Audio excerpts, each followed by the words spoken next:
yang sempat saya pelajari sih satu ekor sapi itu sekitar 15 liter ya sampai 20 liter per hari kalau di daerah kita. Jadi pesaing kita tuh sebenarnya bukan lokal ya. Jadi impor justru ya? Justru impor. Kita tuh harus bikin produk sesuai kebutuhan konsumen.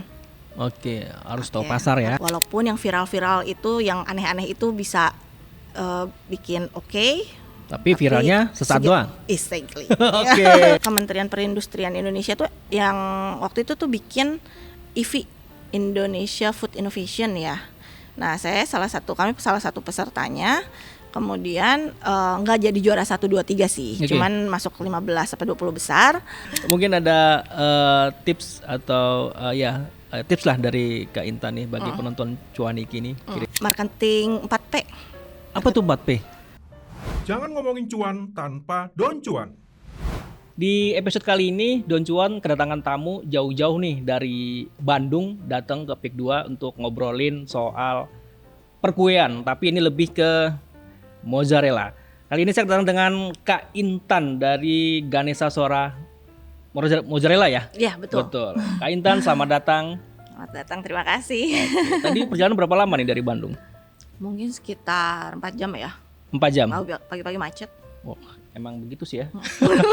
Oke Kak, ini saya tertarik nih soal Kak Intan yang saya menyebutnya berbisnis sejak awal di tahun 2015 ya kalau nggak salah ya. Itu mozzarella ya. Iya, mozzarella. Boleh nggak sih ditanya sedikit awalnya tuh sampai tertarik untuk berbisnis mozzarella ini?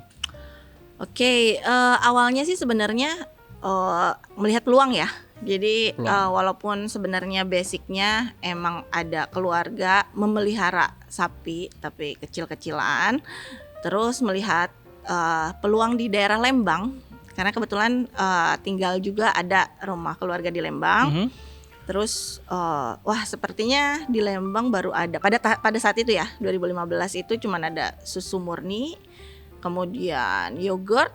Nah, terus kayaknya unik juga kalau ada keju. Keju. Nah, tapi kita riset juga nih keju apa karena kan keju banyak ya. Iya, keju banyak betul. Banyak banget gitu. Iya. Oke, yang mungkin orang Indonesia bisa makan.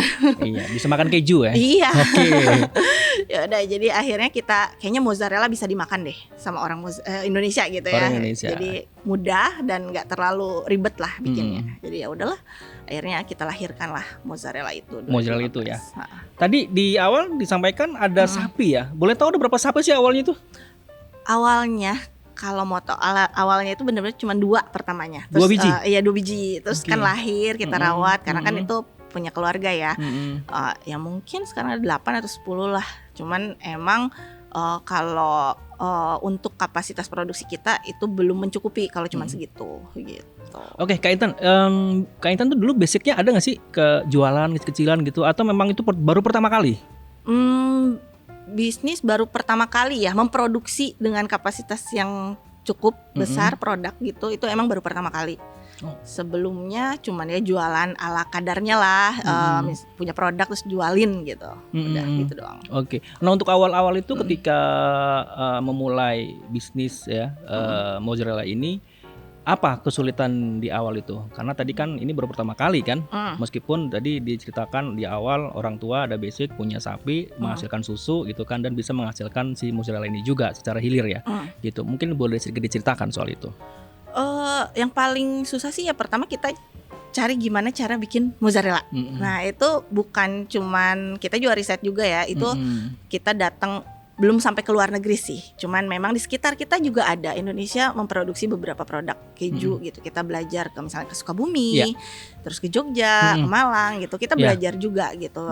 Mereka sudah lebih dulu bikin, terus di Lembang belum, bahkan di Pangalengan juga kan udah bikin gitu ya. Nah jadi kita belajar study tour lah. Study tour, bahasa zaman dahulu ya, study tour. Oke, sama-sama juga sama. Dulu gitu ya. Udah gitu kita coba, kemudian kita belajar juga dari YouTube. Oh dari YouTube juga, oke, media terus sosial. Lihat yang luar kayak gimana bikinnya. Ya akhirnya kita coba bikin, ternyata jadi. Terus itu proses yang kita lalui untuk membuat produknya. Nah kalau yang kedua itu ya budget ya. Budget ya. Modal awal lu berapa Kak? Modal itu sebenarnya minjem dari orang tua sih. Itu Minjem. Ke orang tua tuh minjem nggak minta gitu? Atuh nggak enak atuh. Nggak enak ya. Tapi ada bunga nggak? Enggak dong. Enggak ya. Berapa Oke. tahun pun gitu. Cuma kan nggak enak ya Jadi dulu kita modalnya ya. berapa? Tadi minjemnya? Dulu tuh 2015 tuh sekitar 70 7 jutaan juta. ya. Itu untuk modal apa? Semuanya sampai kita kan nyewa rumah lain ya. Oke, Nyewa rumah kontrakan. lain. Oh, kontrakan. Ukuran? Iya. Waktu itu kecil ya, nggak sampai 100 meter, setengahnya lah 50 Oh, setengahnya. meter. Oke. Terus udah gitu mesinnya. Oh, mesinnya. Mesinnya mahal ya? Oh iya lumayan lah. Lumayan ya. Lumayan. Oke. Soalnya kan home hemat ya. Kita pengen yang Homemade. mesin kayak Oke. teman-teman kita yang punya gitu. Iya. Gitu. Jadi rumah, mesin, terus Terus tenaga kerja, walaupun masih circle-nya keluarga ya, yang bikin kakak adik gitu, terus kita Iya. bagian ininya Oke. promosinya gitu. Oke. Unik juga ya. Terus kemudian ya biaya tenaga kerja, terus kemasan. kemasan juga. Kayak gitu kan kita Itu mesti cukup kan 70 juta? Puji Tuhan cukup sih. Oh, cukup Pada ya? saat itu. Pada saat itu ya. Sebentar, sebelum saya nanya ke produksi, di awal ini ada pendampingan nggak sih? Pendampingan kita waktu itu, kebetulan ada mentor juga. Oh, ada. Keluarga juga, bukan? Bukan, orang luar. Itu senior. Oh, senior. Di ITB ya. ITB. Prof Linda. Prof Jadi siapa? Prof Linda Oh, Prof Aliwarga. Linda. Oke. Kita biasa panggilnya Bu Linda. Beliau tuh teknik pangan. Teknik pangan, oke. Walaupun saya nggak kuliah di situ, sebenarnya suami yang kuliah di situ Oke. gitu. Jadi karena kita nggak tahu, buta banget bikin mozzarella kayak gimana, ya Oke. kita ada agak sharing selain otodidak kita bikin. Betul. Kan nanya emang bener nggak ya kayak gini. Kan biasanya ilmuwan yang Iya. belajar itu lebih oke ya. Takutnya Betul. kita salah gitu. Betul, oke. Jadi itu kita ada pendampingan, sharing-sharing sedikit lah gimana cara buat produk ini. Oke, berapa lama pendampingan tuh dengan Kak Linda itu? Bu Linda. Oh, Bu Linda, sorry, Bu Linda. Kalau berapa? Soalnya nggak terbatas ya. Nggak Jadi terbatas emang udah ya? kayak kerabat aja sih. Kayak Jadi kerabat ya? Bu kenapa ya kayak begini gitu. Oke, jadi selama awal-awal itu selama produksi gitu kan selalu konsul ya, bicara gitu ya. Iya, konsul. untuk technical bener produknya kenapa ya kejunya nggak firm gitu. Kenapa ya nggak mulur? Nah, kita Oke. nanya ke dia. Itu yang selalu ditanyakan ya, gitu Iya, kan. Ini gitu. kenapa nggak mulur bisa panjang 2 meter misalnya gitu ya, kayak gitu ya Kak ya. Itu sering kita curhatin ya. Oke. Oh ya, Kak Intan ini dulu basicnya apa sih Kak? Basicnya Mm-mm. nggak kuliah sih sebenarnya. Jadi Nggak lulus kuliah? SMA. Oh, lulus SMA. Lulus SMA bisa berbisnis ya Kak ya?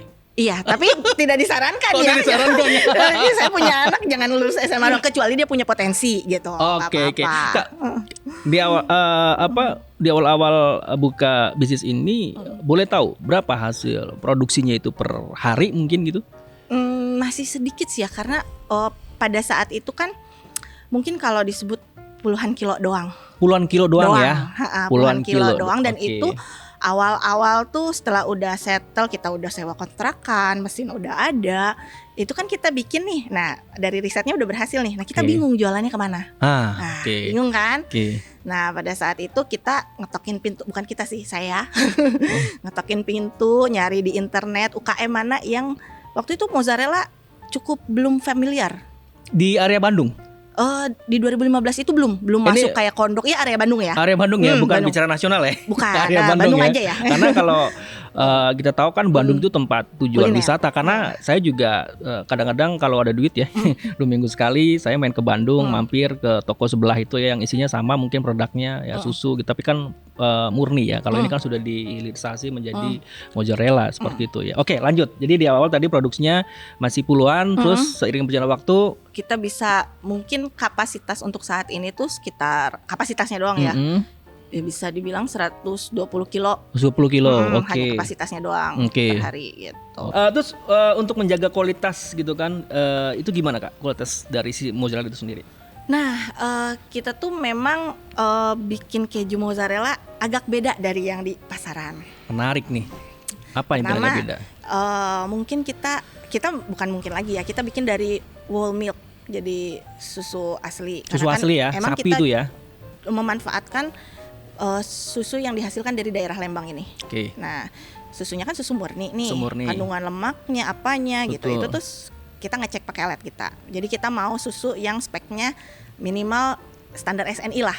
Kan kita Oke. punya sertifikat juga. Jadi kita Oke. cek dulu sebelum kita beli susu. Betul. Nanti kalau misalnya udah oke, masuk, berarti kan lemaknya juga kudu kita perhatikan. Nah, Betul. hasil kejunya itu lebih creamy dan milky. Oke, creamy Memang, dan milky ya. creamy dan milky. Oke.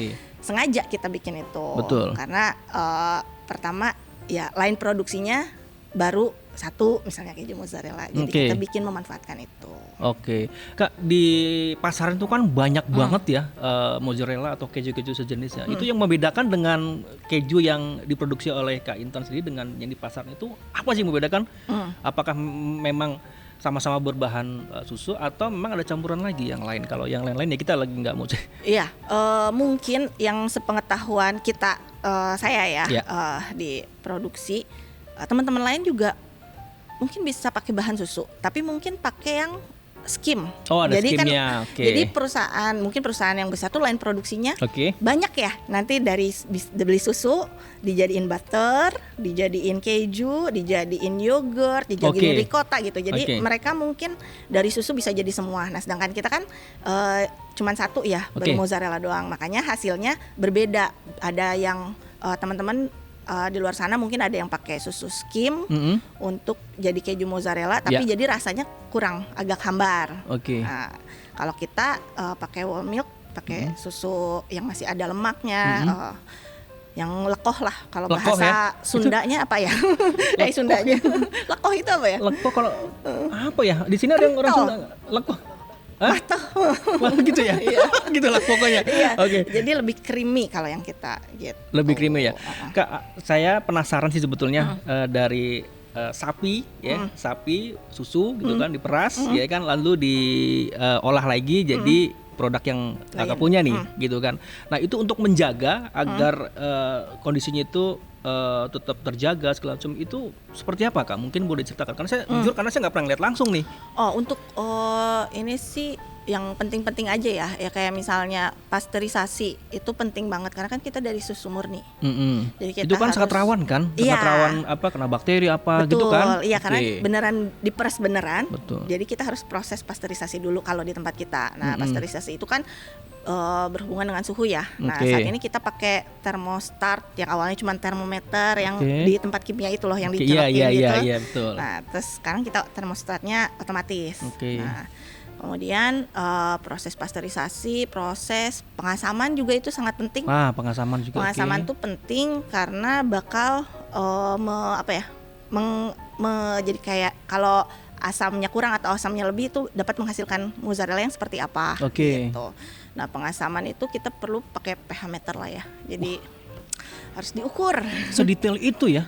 Iya. Apa prosesnya gitu ya. Iya. Kita sebagai konsumen yang tinggal makan aja itu nggak pernah kepikiran tuh, tapi ternyata sebegitu, saya sih nyebutnya sebegitu rumitnya ya ternyata Iya. ya. Karena teledor dikit itu bisa rusak itu barang kan? Betul. Betul sekali. Pernah terjadi seperti itu. Oh, pernah. Dan Waktu rugi awal. bandar pasti ya. Oh, iya. Rugi bandar. Oke. Nah, itu boleh ceritakan kenapa bisa sampai akhirnya kelewat itu? Apakah memang karena lupa ukurannya atau apa gitu? Nah, ternyata kalau pengalaman yang kita jalanin itu di tempat kita, ternyata susu itu seperti anak. Nu Baby. anak, dijaga ya dengan baik harus ya. dijaga. Kalau Oke. ketoel sedikit gitu, Ya dia udah. pasti bakal melenceng gitu. Nah, Oke. itu karena apa? Waktu itu kita kan ya modalnya pas-pasan ya. Itu nggak punya alat ukur untuk ngetes susunya, Ya. nggak punya pH meter. Ya. Jadi kita beli sembarangan. Sebenarnya suppliernya tahu gitu, Oke. oke gitu ya, brandnya bagus gitu. Ya. Tapi pas kita beli karena kita nggak punya cek ya kecolongan gitu. Oke. Jadi wah nggak bisa kita produksi, kita buang. Oke. Kak, saya punten balik lagi ke sapi tadi. Itu tadi sapinya sapi impor yang sudah mungkin diproduksi di sini juga atau memang sapi lokal yang warnanya putih-putih itu yang biasa disembelih buat kurban, atau sapi yang warna hitam putih itu yang biasa kayak di iklan-iklan itu atau gimana? Yang kayak di iklan. Oh, kayak di iklan ya? Iya, kalau susu sapi perah itu kan yang putih sama hitam itu ya. Iya. Yang kayak di Yang iklan kayak gitu itu. ya? Iya. Nah, itu kalau di Lembang sih ya pasti bibitnya mungkin dari luar gitu Lah, ya, iya. tapi kan kita punya udah diternakan lagi. Oke. Makanya. Tadi kan disebut hanya beberapa biji kan, itu mampu menghasilkan susu dari beberapa biji itu untuk menjadi produk seperti ini. Nah, kalau nggak salah ya, saya sempat belajar juga kan. Akhirnya kita walaupun nggak punya peternakan sapi besar, tapi kita kan pengen tahu sebenarnya nih sapi itu menghasilkan berapa sih. Nah, yang sempat saya pelajari sih satu ekor sapi itu sekitar 15 liter ya, hampir 20 liter per hari kalau di daerah kita. Oke. Gitu. Jadi satu sapi. Satu sapi. Iya. Kalau 10 sapi tinggal dikali ya? Tinggal dikali. Oke. Tinggal dikali. Cuman kan posisinya misal nih, saya punya 10 sapi. Iya. Saya mau produksi kan kalau dikali misalnya 20 ya, kali 10 200 liter cukup dong gitu ya. Oke. Tapi ternyata nggak begitu. 10 sapi, 5 sapinya lagi hamil. Oh. Itu kan nggak bisa kita peras. Oh, iya, kayak manusia benar. gitu Kayak kan. manusia ya. Jadi kan Oke. kurang. Makanya kita harus ngambil kalau di Lembang itu banyak koperasi. Koperasi sapi, susu. Oke, tadi di awal kita cerita ya soal bagaimana Kak Intan memulai produksinya. Tadi cukup detail ceritanya. Nah, sekarang bagaimana pemasarannya sendiri in this economy ya, itu sendiri kan ya kan. Daya beli kita tahu ya, mungkin nggak tahu Kak Intan yang merasakan ya daya beli seperti apa. Mungkin boleh diceritakan dari awal produksi di 2015 sampai berjalannya waktu ya kan, bertahun-tahun sampai dengan ke titik ini gitu kan. Mungkin boleh diceritakan bagaimana dari sisi pemasaran dan permintaan konsumen di masyarakat. Itu kayak lagu ya. Kayak lagu ya. Jatuh bangun. Jatuh bangun. Jatuh bangun ya. Oke. Jadi beneran jatuh bangun. Jadi enak tuh 2015, 2017 itu. Enak itu ya? Itu enak banget. Kenapa bisa begitu, Kak? Mungkin menginjak 2018 juga, tapi gongnya sih 2017 ya. Jadi pada saat itu mozzarella kan belum terlalu terkenal. Oke. Nah, kita lihat di supermarket juga kompetitor cuman itu doang, cuman 2 gitu ya. Cuman 2 kompetitor. Emang nggak banyak ya, Kak ya? Dulu nggak banyak. Oke. Nah, nanti next ya. Oke, itu next ya. Oke. Dulu nggak banyak, makanya kita berani masuk ke retail waktu itu. Karena Masuk nggak retail. banyak. Oke. Nah, jatuh bangunnya tuh dulu 2017, 2018 tuh masih enak karena harga susu Indonesia tuh masih bisa bersaing dengan harga susu dunia. Oh gitu. Boleh tahu nggak perbedaannya berapa di waktu itu? Ya istilahnya 1000 sama 1000 lah. Misalnya 1 liter 1000. Harga dunia 1.200 Oh, ya, gitu kan? beda-beda itu lah ya. Ya kayak gitu ya, dikit beda-beda tipis Beda lah. tipis. Atau bahkan Indonesia 1.200 dia 1000 gitu ya. Ya. Jadi kita masih oke lah. Kompetitor kan nggak cuma Indonesia doang gitu. Betul. Ya. Di luar negeri juga kan banyak produk masuk gitu. Nah itu enak tuh kita jualannya. Apalagi orang Indonesia tuh sebenarnya sayang sih sama produk Indonesia. Iya sayang. Cuman memang yang saya pelajari kadang pas ketika enak terus kitanya lupa memperbaiki kualitas, misalnya inovasi gitu ya. Inovasi. Itu agak lupa terus atau wah enak terus jadi naikin untungnya ketinggian misalnya, pengen nyaingin sama yang impor gitu biar sama gitu kan, kadang suka ada yang kayak gitu ya. Nah, cuman pas kemarin itu enak di 2017 kan kita bisa bersaing sama, tapi pas harga susu Indonesia di Indonesia tempat kita lah ya. Iya. Nggak tahu teman-teman yang di luar pulau itu naik juga atau enggak, tapi di tempat kita tuh naik sekitar 30-40% dari harga susu global. Oke. Misal 2017 itu 5.000. Nah, sekarang bisa 2 kali lipatnya jadi 10.000. Tapi harga susu dunia masih 6.000 misalnya kayak gitu. Oke. Jadi kan kita tidak bisa bersaing ya. Nah, itu kita mengalami penurunan drop. Penjualan. Oke. Karena orang jadi malah feedbacknya ke kita, kenapa produk lokal mahal banget gitu. Padahal bukan kita yang pengen mahal, bukan kita yang pengen ninggiin margin. Iya betul. Emang bahan bakunya yang emang nggak bisa, karena untuk produk yang kita tuh karena tadi ya balik lagi kita kan whole milk ya, pakai susu full cream. Susu full cream. Jadi hampir 90 hasil uji tes lab sih 98%, 97% lah itu kita susu. Jadi kan otomatis bahan baku susunya. Nah, itu kita drop, ya akhirnya kita muter. Gimana caranya tetap bertahan? Ya diversifikasi produk, bikin produk-produk inovasi. Jadi diversifikasi produk gitu, artinya memecah satu produk ya dari satu susu itu ya. Iya. Nah ngomongin produk ini nih satunya. Nah ini mungkin boleh dijelasin nih. Nah kalau itu butter ya, mentega lah ya. Mentega. Ini lahir, tapi sebelumnya mozzarella dulu. Ini lahir karena mozzarella. Jadi butternya kita buat. Jadi produk utama kita kan mozzarella. Turunannya baru ke butter. Tapi tinggi nggak nih peminatnya? Sangat tinggi. Sangat tinggi. Dari semua produk ini paling tinggi. Sebenarnya iya, tapi kan kita kalau ini produknya terbatas. Kenapa terbatas? Tadi produk utama kita mozzarella. Terus kita turun kalau ada mozzarella berarti ada butter. Tapi kalau nggak ada mozzarella nggak ada butter gitu. Oke. Kemudian selain ini apa lagi? Selain itu tadi mozzarella sendiri yang utama. Kemudian dari mozzarella tuh dari awal ya, Oke, 2015. dari awal ya, betul. Turun ke butter, kemudian kita turun ke produk olahan. Produk olahan apa tuh? Ini nih, boleh. Boleh tunjukin boleh. Nah ini. Oh, ini kayak pakai sosis ya? Eh, bahasanya sekarang tuh kondok. Apa? Kondok ya? Kondok ya? Iya kondok. Jangan salah nama, jangan salah sebut kondok. Kondok. Ya, ceritanya kayak gitu ya. Oke. Ya, ini produk baru ya? Itu produk lahiran dari si keju mozzarella. Dari si keju. Oke. Ini tahun berapa di 2020. diluncurkan? 2020. Oh. Gitu. Oke, sebentar nih tunjukin dulu nih. Nah, mungkin boleh di zoom nih, Pak kameramen nih. Ya, jadi versi mininya. Kan biasanya kalau beli di luar tuh yang panjang-panjang gede gitu ya. Oke. Kalau ini full mozzarella, siap goreng. Siap goreng. Tinggal makan, nanti sensasinya tuh pas digigit narik. Oke. Ini tinggal taruh di kulkas aja ya? Freezer. Freezer ya. Tahan berapa lama ya? 12 bulan kalau di 12 bulan ya? freezer. Oke. Terus ada lagi mungkin selain ini, Kak? Itu ada parmesan. Oke. Yang mana tuh? Ini. Yang tengah ini ya? Iya. Oke, saya boleh maju Kak? Boleh. Bisa maju ya? Oke, saya kepo juga nih. Nah, itu baru anak lahiran kita baru Anak lahiran itu? tahun ini. Tahun ini? Berarti Tahun 2026 ya? keempat ya. Oke, ini mungkin boleh saya tunjukin. Ini dia. Baru nih. lahir. Kelihatan ya? Itu Oke. hasil Ini lahiran baru ya? lahiran baru brojol lah bahasa Baru brojol. Sundanya. Inspirasinya dari mana kok bisa dibrojol? Nah, itu mendengarkan mau konsumen. Wih, keren ini mendengarkan dan melihat pasar juga ya. Iya, Oke. melihat Terus yang lahiran pasar. baru lagi apa lagi? Lahiran baru lagi itu yang Crispella. Ini ya. Iya, itu sebenarnya snack. 2026 juga? Iya, sebenarnya dia lebih dulu sih 2025, tapi baru selesai ya, kan kita harus punya label izin. Jadi baru hari ini tahun inilah lahir juga. Oke. Itu snack olahan keju. Snack olahan keju ya. Crispella tuh panjangan dari crispy mozzarella. Crispy mozzarella. 70% ini mozzarella ya? Kandungannya? Iya, kandungannya ada kandungan mozzarellanya. Jadi Mozzarellanya. cuman mozzarella, butter, mentega, udah kasih garam. Oke. Gitu. Saya jujur ya, ini makan kayak gini kan jujur anak saya itu suka banget sama mozzarella. Jadi kalau misalnya dia lagi makan tuh tarik-tarik panjang gitu kan. Tapi ternyata ada yang banyak juga jenis seperti ini ya. Saya boleh nyobain nggak? Boleh. Oh iya, ini ada. Tapi lupa nggak bawa Oh, nggak ada garpunya. Ada ini ya, dituang aja kali ya.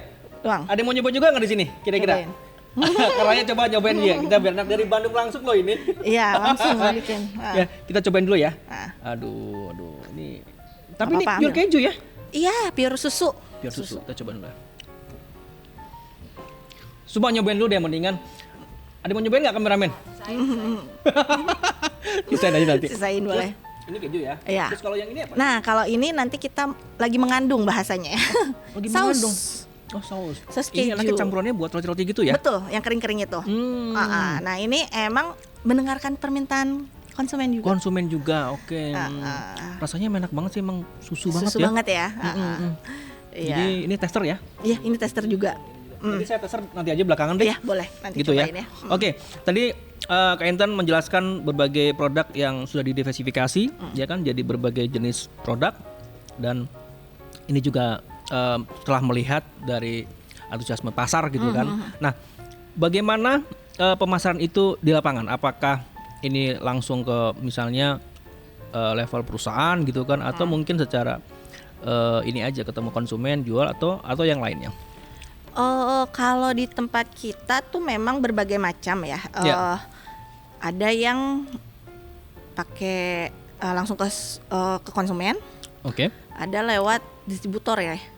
Oh, ada yang lewat distributor juga? Ada lewat Oh, distributor. jadi banyak jalurnya ya? Banyak jalurnya. Mungkin satu-satu dijelasin. Kalau Oke. misalnya yang modelnya langsung ke konsumen, Nah, modelnya langsung ke konsumen sekarang kan banyak e-commerce ya. e-commerce, Nah, jualan bisa lewat website atau Oke. bisa lewat media sosial. Oke. gitu. Itu langsung ke kita. Oke, ya. Untungnya ya lumayan lah ya. Lumayan Walaupun ya. sekarang potongannya lumayan juga. Oh, potongan lumayan ya. Iya, e-commerce itu banyak ya. Oke. Sekarang dulu mah aman-aman aja gitu. Nah, udah gitu lewat mitra distributor ya. Mitra distributor ya, distributor lah ya Oke, bahasanya. mitra distributor. Iya, kita menggandeng sebutin itu. berapa distributor? Buat saat ini sih karena nggak terlalu besar, kita juga produknya kan riskan ya. Di rantai distribusinya panjang tuh kan, harus pendinginan. Iya, Jadi kita betul. di Jabodetabek, Bali, jalan. Oh, sampai Bali juga ya? Iya, kadang ke Papua juga. Wih, keren. Gitu. Kita Kemudian sempat ke Batam juga. oh, sempat Pontianak ke Batam. juga, Lampung juga. Tahun ini? Apa Udah. sebelumnya? Udah jalan juga. Sebelumnya juga udah jalan gitu, Oke. sempat juga gitu.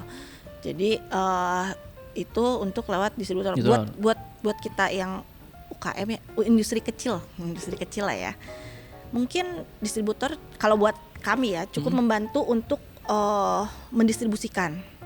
Karena kita belum punya power di distribusi gitu ya. Oke. Jadi lumayan lah membantu. Jadi pemasaran tadi ada dua ya, ya yang secara langsung ke konsumen ya melalui media sosial, ya kan, maupun website. Kemudian tadi melalui distributor, gitu, menggandeng beberapa distributor. Hanya dua itu.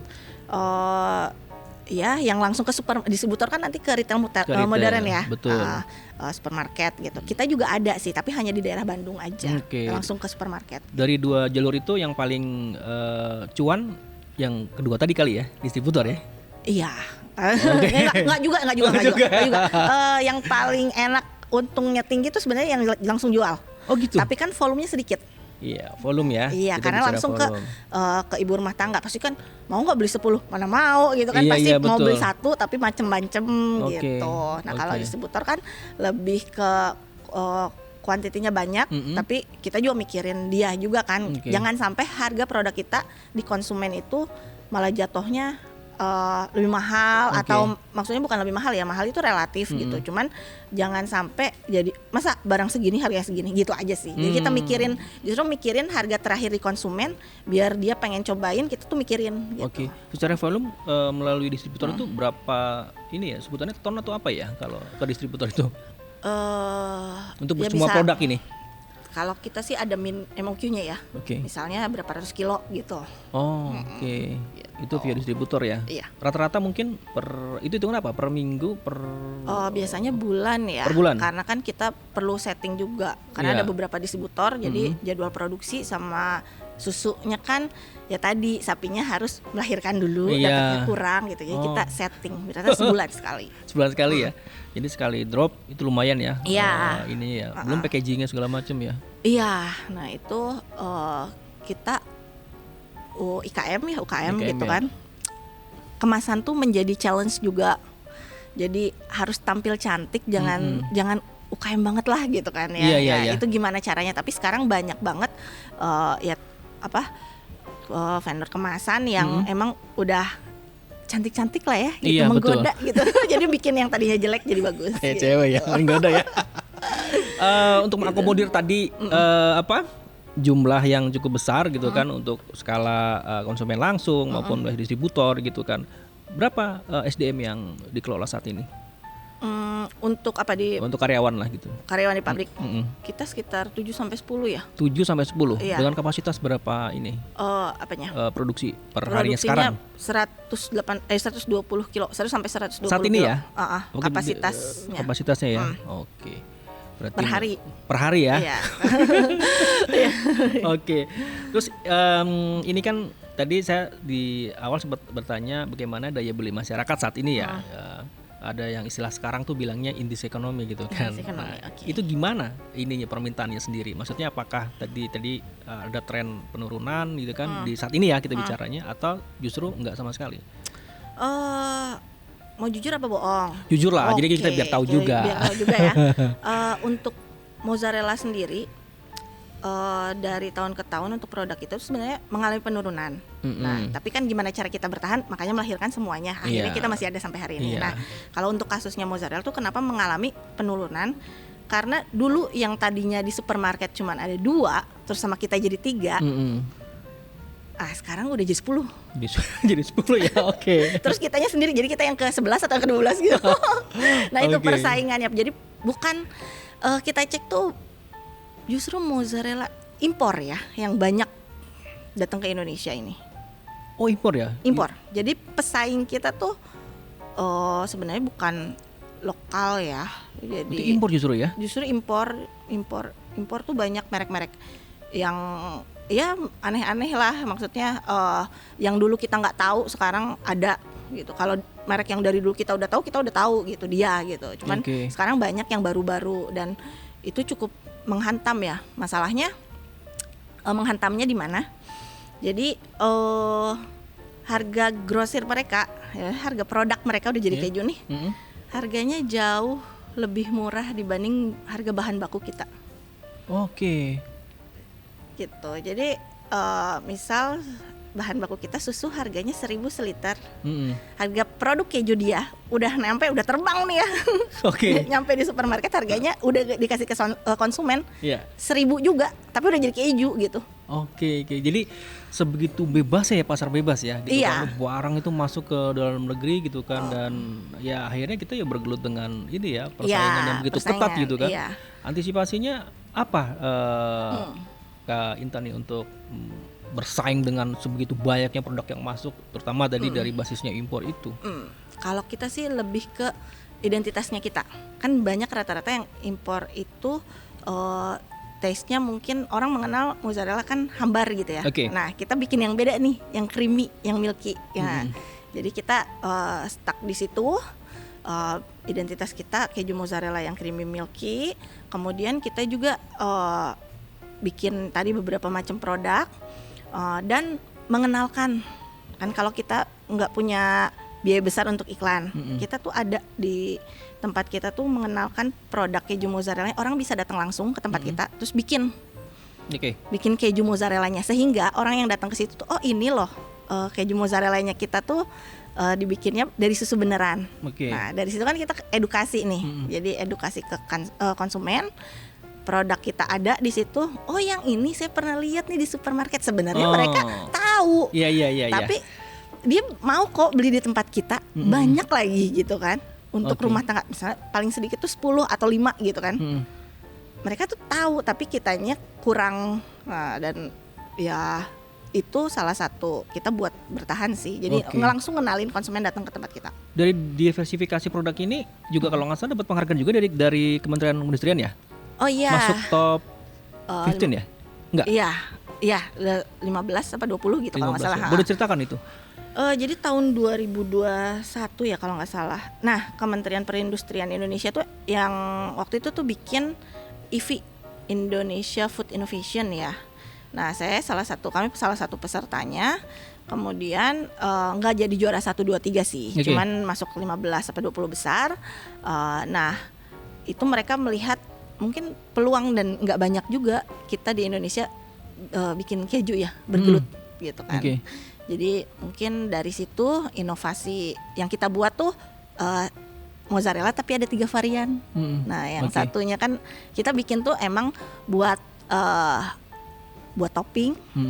Terus ada yang khusus untuk pasta, ada yang khusus untuk buat isian kayak gitu. Jadi mungkin inovasi itu, terus melihat backgroundnya kita juga kan emang dari susu peternak kita olah, jadi naik value-nya gitu. Oke. Dampaknya ada ya? Tadi dapat penghargaan dari Kementerian. Oh, dampaknya ada. Luas ya? Cukup luas kan. Kalau kami ya, kalau lihat di kemasan kami tulis wordenya itu ya, bahwa kami dari situ gitu. Terus dari situ juga kita dapat kan kalau IKM tuh butuh legalitas seperti BPOM atau HACCP atau SNI yang kayak gitu. Nah dari situ terbuka. Oke, saya mau lanjut pertanyaan ini. Ada pertanyaan juga nih. Ya, sisa cairan whey itu dari produksi keju diolah lagi jadi unsalt whey butter. Itu dijual 30.000 per 150 gram. Betul begitu? Iya, jadi ini ngaruh nggak sih ke efisiensi HPP-nya sendiri? Lumayannya? Nah, seperti tadi yang udah dibilang, karena butter itu kita bikin butter dari whey. Jadi tahu nggak Mas Don? Mas Don. Mas Don. Kasih tahu dong biar tahu. Jadi untuk bikin si keju itu kan nanti tadi prosesnya pasteurisasi, Ya, oke. dikoagulasi gitu, di pengasaman. Nah, nanti itu terpisah padatan dan cairan. Nah, Oke. padatannya itu kan kita sebut curd yang nantinya jadi keju. Oke. Mau jadi keju apa aja sih, kalau kita keju mozzarella ya. Nah, cairannya itu kita sebut whey. Whey ya, Whey. cairannya ya. Itu kalau nge-gym gitu kan, whey protein Whey gitu. protein. Saya nggak nge-gym jadi nggak tahu. Oh iya. Nah, whey protein itu ternyata masih ada sedikit lemaknya. Ya, terus kita menggunakan alat mesin, itu hasilnya jadi krim dan kita jadikan butter, Oke. salted butter. Nah, apakah mempengaruhi kepada HPP? Lumayannya tuh gimana? Lumayan, nggak terlalu banyak, tapi kalau kita bikin itu pasti habis. Oh gitu. Oke. Butternya. Karena dicari. Nah, itu kenapa nggak lumayan gitu? Karena rendemennya sedikit. Bahasa rendemen apa ya? Hasilnya tuh sedikit. Jadi cuman 1 atau 2% jadi butter. Misal, oke. misal kita produksi 1000 liter. Ya. Terus kan kalau keju tuh rata-rata 10% ya. 10% dari. Jadi dari 1000 liter Oke. jadi keju. Oke. Oke. Nah, kemudian whey-nya kan berarti 800 sekian. Ya kan nggak mungkin 900 lah, ada yang kesisa-sisa 800 sekian. Ya. Terus kita ambil krimnya tuh dari whey-nya. Oke. Nah, hasilnya cuma 1% sampai 2%. 1 sampai dengan 2%. Ya, dari 800 liter Oke. whey itu. Oh, Gitu. Jadinya oke. disebut lumayan mempengaruhi ya dikit lah. Tapi kalau kita buat itu pasti habis. Oke. Gitu. Oke, mantap nih. Sebelum saya closing, saya mau bertanya kembali ke Kak Intan. Tadi kan disebutkan bahwa juga dapat penghargaan juga ya dari Kementerian Perindustrian ya, masuk 15 IKM ya. Betul ya? Ya. Kategori Food innovation-nya Food kita innovation. intermediate ya kalau nggak salah. lebih itu ya? Iya. Saya juga lupa. Oke. Mungkin ada tips atau tips lah dari Kak Intan nih bagi penonton Cuaniki nih. Kira-kira apa untuk memulai bisnis sampai ke titik ini? Mungkin bagi kita semua yang bagi pekerja nih kayak saya nih gitu kan. Kira-kira ada yang mau disampaikan? Ini berarti pelajaran yang diambil. Iya, Nah, betul. Oke.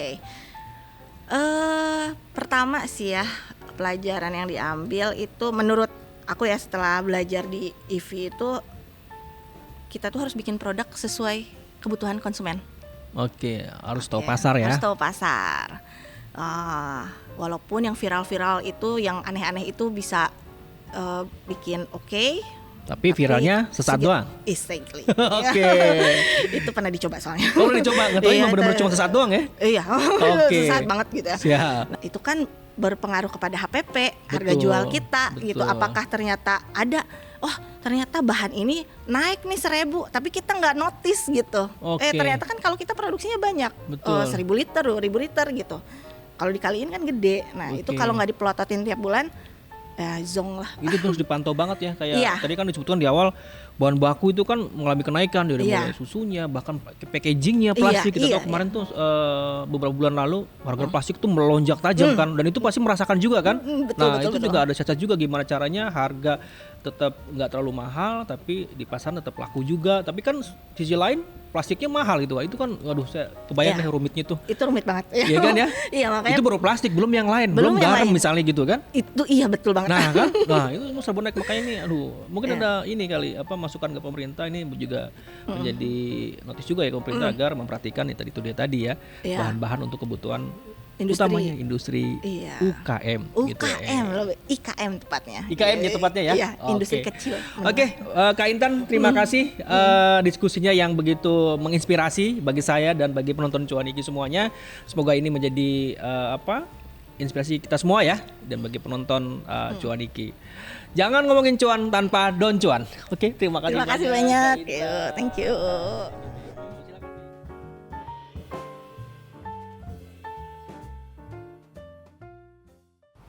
Jangan ngomongin cuan tanpa don cuan.